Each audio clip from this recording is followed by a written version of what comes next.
आज गुढीपाडव्यानिमित्त कोल्हापुरामध्ये शोभायात्रा आहे। या शोभायात्रेमध्ये पारंपरिक वेशभूषित केलेले सर्व नागरिक आहेत।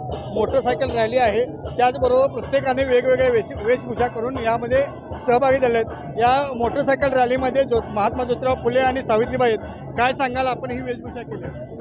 सर्वप्रथम मी हे सांगू शकतो की मराठी शाळा हा आता कमी होत आहेत, मग त्यांना एक प्रोत्साहन मिळावं म्हणून आम्ही ही वेशभूषा केलेली आहे। आपण वेशभूषा करून आला, आपला माणूस काय आहे?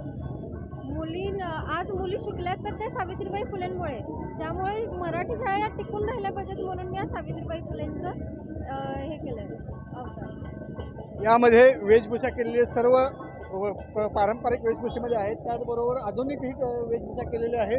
सर्वजण मोटरसायकल रॅलीवर आहेत। आपल्याबरोबर आणि राधाचा वेश केला आहे। आपण आज राधेचा वेश केलेला आहे, काय सांगायचं आपल्याला?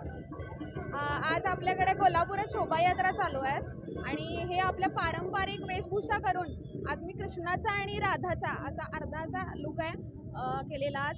आणि ह्याच्यामध्ये असं आहे की जेव्हा तुम्ही पलटून बघताय कृष्णाला तेव्हा तिच्यात राधा दिसते आणि कृष्णामध्ये राधा दिसते आणि राधामध्ये कृष्ण। आणि छान रॅली चालू आहे आपली आज। यामध्ये कोल्हापुरातली वेशभूषा केलेल्या सर्व बालवृद्ध आहेत, आबालवृद्ध आहेत, सर्वांनी शोभायात्रेमध्ये सहभाग घेतलेला आहे। अमरसिंह पाटील, जय महाराष्ट्र, कोल्हापूर।